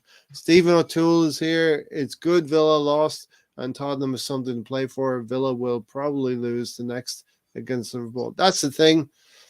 Tottenham have Burnley. All due respect, should win that game. Liverpool play Villa on the Monday, and Liverpool should be Villa, albeit at Villa Park. When Liverpool were in this title race, I was saying that they could falter at Aston Villa. Now we need it to go the other way around. You know what I mean? Liverpool beat Villa, and then Tottenham meet. What's the point difference right now? 7 or 8 points, Gary. So it'll be For what? Villa and Tottenham. Let's see here. I just had that up on my screen. thought It's it was 7. I think it's 7. 7 or 8 points. Yeah. So if Yeah, Villa, 7 points. It's 7 points with a game in hand for that team. yeah, That's so why they needed to have done something today. So they need Villa so to let's basically. say Liverpool beat Villa, and then there'll be one game left for Villa, which Yeah. will be tricky. And then they beat Burnley, and will need to beat City to be still in the conversation on the last day of the season. Anyway, we can dream. It's a big dream, right? It is a Yep, big, yeah. We big just got to win dream. our game, and I guess it's good and bad that we know what we need to do going into that Manchester United match, going into Yeah. Old Trafford. So I'd rather have 3 games knowing we need to win them than 2 games knowing we need to win them. Martin Brundle's grid walk is more entertaining and looked forward to than the actual race itself. Yeah, and he doesn't really know the people he's bumping into, and he's not polished, let's say, in his interviewing skills. He bumped into, I think, Trent, and he didn't even know who Trent was. Trent Alexander. Mark down Brownie's words. Spurs have a really good record against City. That's all. That's all they got. Exactly. We're clinging to. I think these Premier League records, where you have a bad results at certain grounds, they mean something. Looks like Cavs and Rangers versus Hurricanes coming up. Thank goodness Bruins won Game 7. Vegas, Dallas. I got no skin in the game. Big Ipswich Town promotion. If I was on the F1 grid, I'd be saying, who are these guys? Yeah. And Tony would be there with shades on as well on the grid. He just bumped into Zidane, but he doesn't speak English. P1 says off Moss. Okay. All right. So Gary, Jurgen Klopp is on his way out. Do I say it again? Jurgen Klopp is on Yes, his sir. way out. It's not when he scripted this season, I think he had to say what he had to say. I know a lot of people say he shouldn't have said what he said in terms of leaving, but I think he had to. But his team wasn't able to back him up, right? Back up, we're gonna go out and make it. We're gonna do this one for Klopp kind of thing. But I think you see him smiling on the sidelines. You know what? He probably thinks, this probably was a good time for me to go anyways, right? What do you think what's he going to do next? What do you think his plan is? Probably don't know. Probably take a break. Maybe you see him during talking about the Euros and stuff like that, and then he can decide what he wants to do, right? Yeah. A little bit less pressure if he's away from the Premier League, right? Yeah. Mr. Tom said Jurgen finishes up with the same amount of Premier League trophies as Ranieri. Look, let me be clear. I've looked at their league finishes over the last 7 or 8 years. They challenged City 3 times. They came second to City twice, and they won it once. They weren't consistently second each and every year, but they had a good run in the Premier League, and they pushed City to record points totals in 2 of the 3 seasons. He'll be Bayern Munich boss in 3 years. The other thing as well, Mr. Tom, he did get to 3 Champions League finals as well. He lost twice. He lost twice in the Premier League, but he lost twice in the Champions League, but he did get one.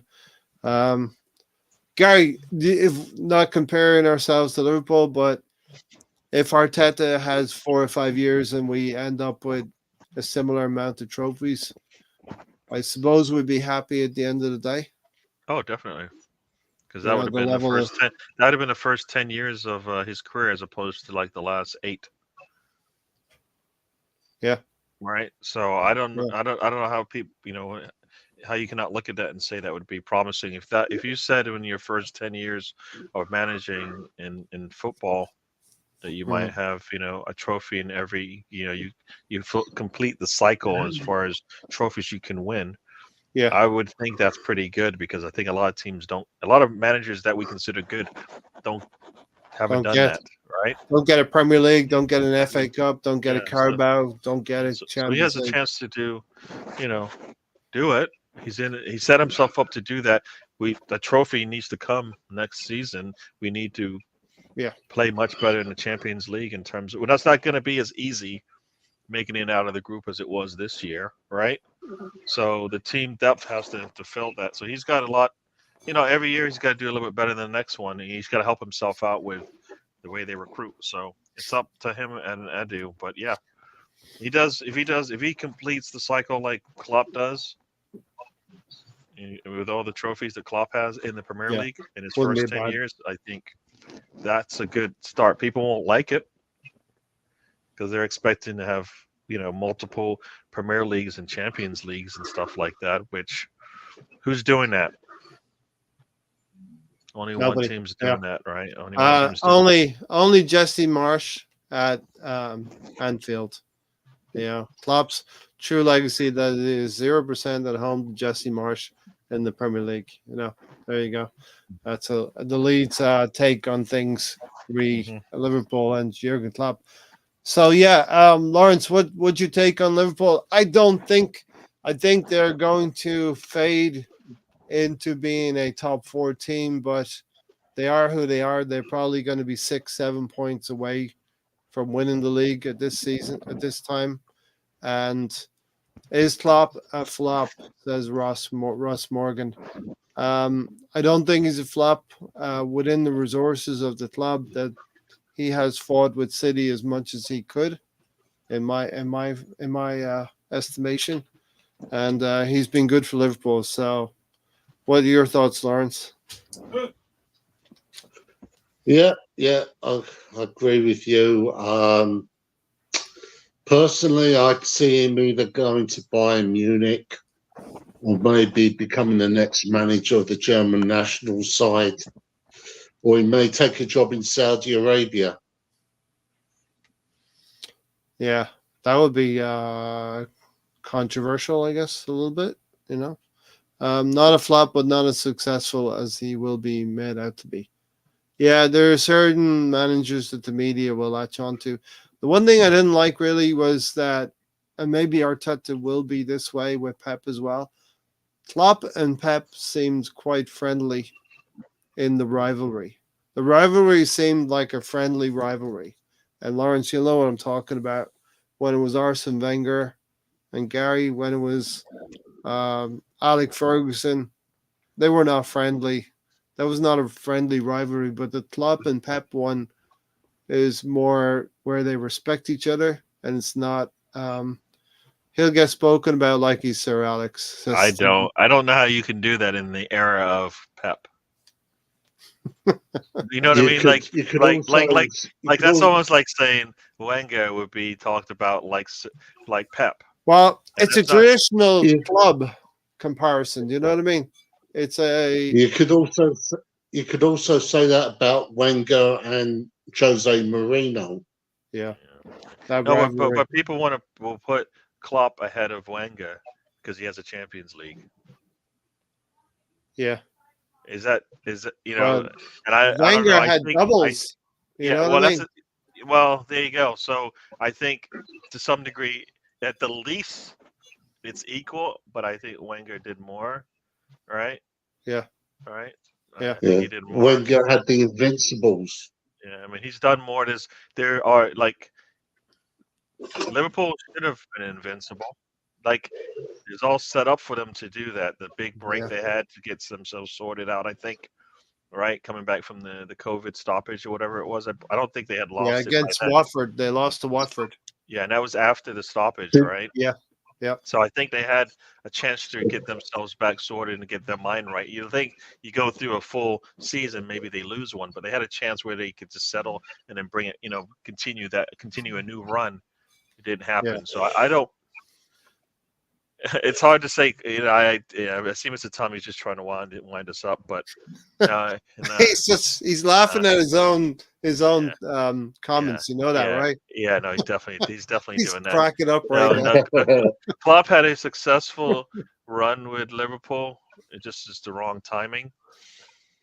He had, and he had opportunities to win at least 2 Premier Leagues at the least. So those failures, if you want to call them that, would be on him, right? In terms of, and some would say maybe the way he set up the team.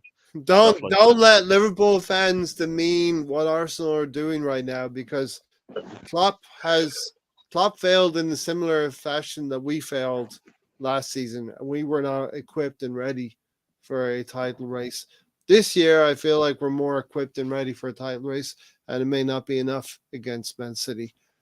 Tom said, "It's rivalry you have when one of you has an unlimited checkbook, and one of you is an angry German with horse teeth." Lawrence? Yeah, I was just going to mention, I don't know if you saw the article the other day about Jens Lehmann buying the copyright of the word Invincibles. Did you hear that? No. He's applied to buy the copyright of Invincible, so nobody else can use that word. Who has? Wenger? Jens Lehmann. Jens Lehmann. Okay. Wow. It'd be pretty hard to copyright something that has been done in other codes, right? As well. Yeah. You know what? Here's what I said to that. Thanks, when it Tom. came up. Cheers. He's got to Tom's go. getting ready for his You guys show. check him out. Yeah. No, everybody loves Leeds, but I kind of felt like if that was the case that you could copyright that, then Arsenal should have done that. It was only 30K. Wasn't a lot of money. They've wasted more money on other things. But if the case is that, like, supposedly, like, the reason why he did it is because what is it, the 20-year anniversary of it or something like that? That's why he did it, right? So Arsenal, knowing this, and supposedly their marketing the team is really good, right? Yeah. If there was any thought that, you know what, we would not, 30K is nothing for them, right? They could have done it's this, a drop in the ocean. Yeah, it's not even. I kind of felt like if that's the case, somebody can go in there and stop you from saying the Invincibles, then you just spend the 30K and move on. Right? Arnie Slot. Yeah.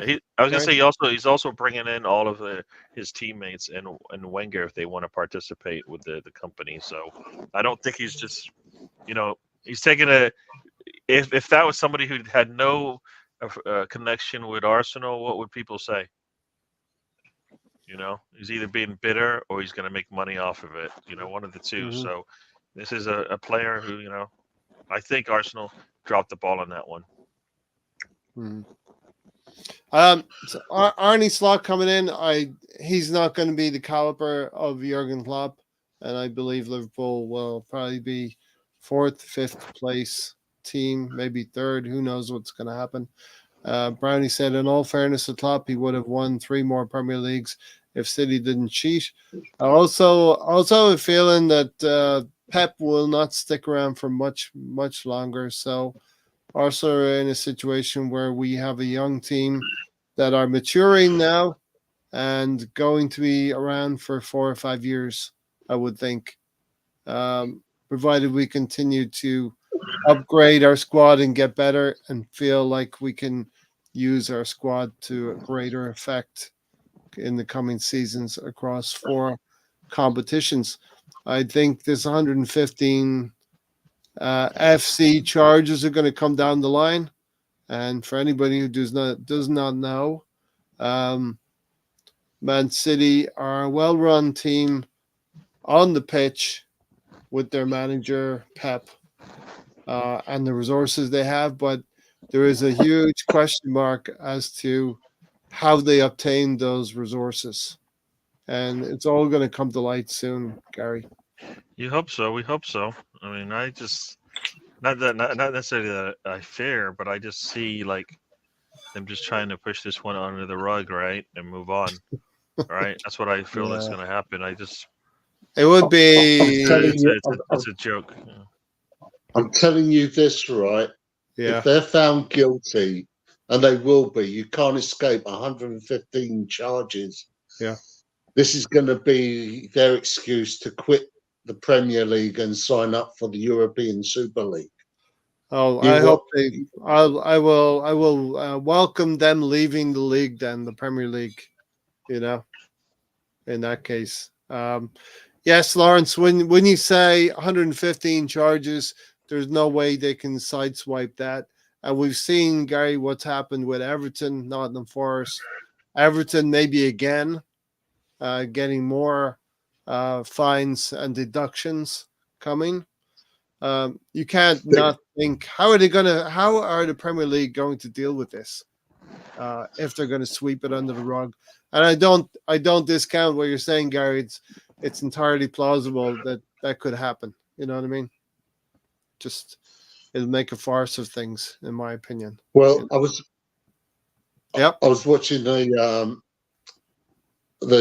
game on the telly today, and they had that guy. What's his name? David Ornstein on. Okay. And he said that the company that wants to buy Everton, they're being investigated for fraud. Yeah. So that's what's holding up the deal for them to buy the club, which means that Everton will have to go into administration, which is a 9-point deduction. So if you take 9 points off their total, Yes. they're going to be in the thick of the relegation again. But so then there's still a chance.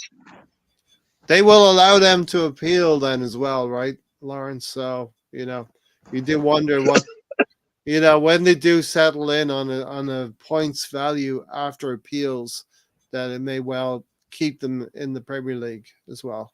You know what I mean? And That's why it's a joke, because we spend all this time waiting for them to even figure out if they did anything wrong. Then they do punish them. Like, say they punish them and say, what are they going to say?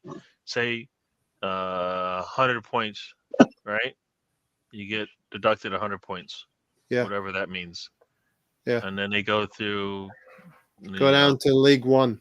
They go down and get punished. They go and they appeal it. And they go to 50 points. Then what? Did they get what they deserved? I don't know. No. And how long does that take? Because when they appeal, will they respond within what, the 2 or 3 weeks that they usually do? Or are they going to spend another 2 or 3 years trying to figure out if they can, what the appeal process will be? Like, as long as this thing has gone on, what would they be appealing to? Yeah. And I've heard you say this, Gary. I mean, they opened the door. The Premier League opened the door and allowed Man City to come in. Man City, over the course of probably 10 seasons now, have been fiddling with the books, and they have started to sell players like Zinchenko and Jesus. That was an attempt in the last 2 or 3 seasons. They have been attempting to get their books in order, I believe. Well, you know what? That's where, just like I think Arsenal and Manchester United, they're helping these teams out. They're about to get punished for whatever reason, and you help them out. Yeah, we got them close to 100 million for Zinchenko and Jesus combined. And Chelsea would have had some problems if we didn't purchase them when we did. We didn't make the transfers happen when they did. Like, we waited a couple of weeks, they would have probably lowered their price to a manageable, a better price, right? So I kind of feel like not only are the teams that could benefit from it are helping them out, so then they're getting away with it, because like City will say, look, what we did over the last number of years, does that, for me, whatever they did since that Jesus deal, how does that matter with all the stuff that had nothing to do with, for me anyways, why they're getting charged? They have nothing. That's just them doing proper transfer business. But in terms of what they're being charged for, it's not even the same thing. So why does it matter? I think City have known that these 115 charges are coming down on them, and the last couple of seasons they've sold Cole Palmer last season to Chelsea for a decent amount of change. They sold Zinchenko, they sold Jesus to us 2 seasons ago. But there was very little of this happening in the last 10 years for Man City. And what's going to happen? We don't know what's going to happen. Will we be celebrating winning the league last season because we came second if City are going to be stripped of those titles? Will Man United be celebrating? It just takes it away from the fans as well. And the fans become less and less important in the grand scheme of things when the fans should be the most important thing. And we've seen it when it comes to television, setting the times and schedules for the dates that the fans going to the stadiums are the last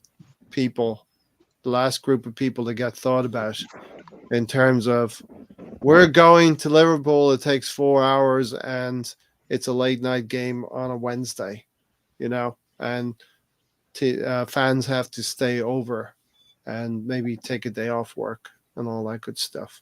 But anyway, I think we should leave it around about there. Arsenal win 3-0 against Bournemouth. We are taking the title challenge to the penultimate weekend.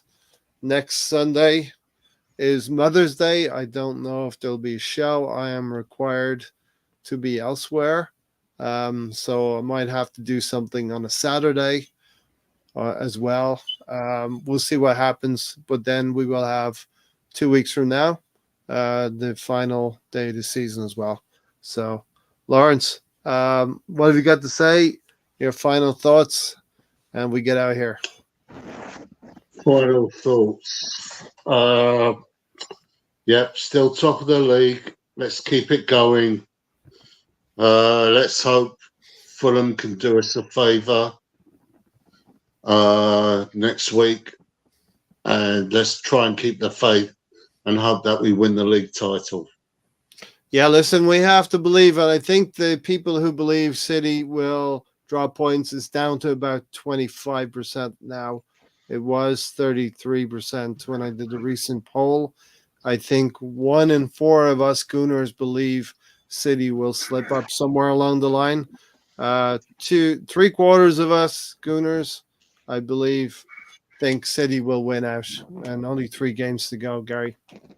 Yeah, no, we have to do our thing, right? Until that last game, we won't know, right? Until the last game of the season, we won't know if what we've done helped, right? Because only then will it matter. We'll know. Yeah, let's take it. Even then, we still don't know until the end of the game, right, on Sunday. So, no, Arsenal keep winning, 1 game at a time. Next one up, Manchester United on the road. Let's get a win there. We don't do that all the time, so it's going to be once again another challenge for us. Let's get the win. Come on, you goodness. It's going to be a huge game, and we'll talk about the Man United game on Thursday night. We'll see you on the Thursday night forum. Gary, you have a show tomorrow? Yeah, well, tomorrow the trip will be on 7:30 p.m. for those on the East Coast, 12:30 a.m. for those in the UK, and I guess it's 4:30 for Lawrence for those on the West Coast. So check us out. Check Gary out tomorrow night. We'll be talking about this game and other things and all things. Until then, let's try and keep the faith. We're waiting for a seismic event from the Etihad. We're waiting for some points dropped and Pep to be very, very sad as he spits out whatever he has on his lips and he's chewing on in an interview. Have you ever seen that with Pep? Anyway, have a great weekend. We'll see you. Go to Gary's show tomorrow evening. Take care, everyone. Come on, you Gooners.